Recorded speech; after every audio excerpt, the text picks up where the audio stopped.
Bharuch national highway 48 પરના મુલત toll ટેક્સના કર્મચારીઓ સામે પોલીસમાં રાવ નખાઈ છે।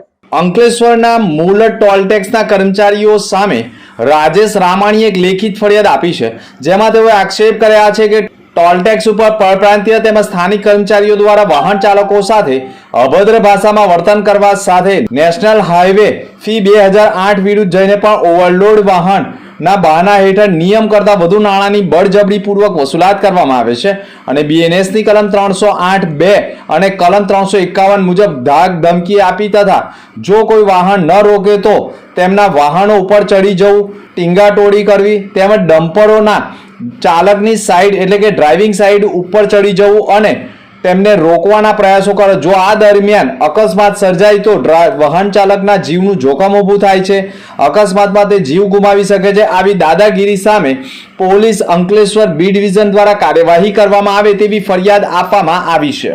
મારું નામ રાજેશભાઈ રામાણી છે। અમારા ભારે વાહનો તથા હળવા વાહનો અમારું કાયમ માંડવા જે ટોલ ટેક્સ છે ભરૂચ નર્મદાનો ત્યાંથી પસાર થવાનું હોય છે। ત્યારે ઘણીવાર એવું બને છે કે ત્યાંના કર્મચારીઓ જે ગુંડાઓના વેશમાં ત્યાં ઊભા હોય છે તે મરજી મુજબનો ટોલ ટેક્સ વસૂલે છે તેમજ ઓવરલોડના નાણાં વસૂલવામાં આવે છે અને ત્યારબાદ કોઈ પણ પ્રકારની કાંટા પરચી કે કોઈ પણ પ્રકારની નાણાં ભર્યાની રસીદ આપવામાં આવતી નથી। જ્યારે આ રસીદ કે કંઈ માંગવામાં આવે છે ત્યારે ડ્રાઈવરો સાથે બેહુદું વર્તન કરવામાં આવે છે, ગાળો બોલવામાં આવે છે, મારપીટ પણ ઘણીવાર કરી લેવામાં આવે છે અને વાહન સાથે ટીંગાઈ જાય છે વાહન ઊભું રાખવા માટે। તો આવા કિસ્સામાં જ્યારે કોઈ દુર્ઘટના ઘટશે, જાનહાનિ થશે તો આનું જવાબદાર કોણ? એટલે જે ટોલનાકાના કોન્ટ્રાક્ટરો છે તે લોકો પણ આ બધા વાતને પ્રોત્સાહન આપે છે। એને બી ઘણીવાર અમે ટેલિફોનિક રજૂઆત કરી છે કે તમારા માણસો આ રીતે ગુંડાગર્દી કરે છે છતાં સાંભળતા નથી અને એવો જવાબ આપે છે કે ભાઈ તમારે એ રીતે નાણાં આપવા જ પડશે, કોઈ રસીદ મળશે નહીં, કાંટા પરચી મળશે નહીં અને અમારી કોઈ પણ રજૂઆત સાંભળતા નથી અને લોકલ વાહનો પાસે પણ ટોલ ટેક્સ વસૂલવામાં આવે છે, દાદાગીરીથી વસૂલવામાં આવે છે અને ચોક્કસ જે એ લોકો પાસે લિસ્ટ છે એ મુજબના વાહનોમાં હપ્તા લઈને વાહનો જવા દેવામાં આવે છે। એમાં કોઈ ટોલ ટેક્સ નથી માંગવામાં આવતો કે કોઈ ઓવરલોડનો ટેક્સ માંગવામાં નથી આવતો અને કાંટા ઉપર ગાડી ચલાવવામાં નથી આવતી। એટલે ચોક્કસ વાહનોમાં એમ જ વાહનો પસાર થઈ દેવામાં આવે, મોકલી દેવામાં આવે છે અને અમુક અમારા જે વાહનો છે જે અમે એને હપ્તા નથી આપતા એવા વાહનો પાસેથી દાદાગીરી કરીને બળજબરીપૂર્વક જે પરપ્રાંતીયો માણસો જે ગુંડાઓ રાખેલ છે એના દ્વારા વસૂલાત કરવામાં આવે છે, દાદાગીરી કરવામાં આવે છે।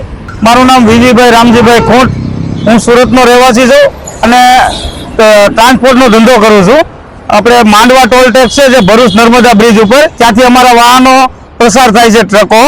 એમાં આ લોકો બિનજરૂરી પૈસા માંગે છે અને અમુક એમના જે મળતિયા હોય એમના કોઈ ટ્રકના, એના કોઈ ભારે વાહનના કે કોઈ ટોલ ટેક્સના પૈસા લેવામાં નથી આવતા।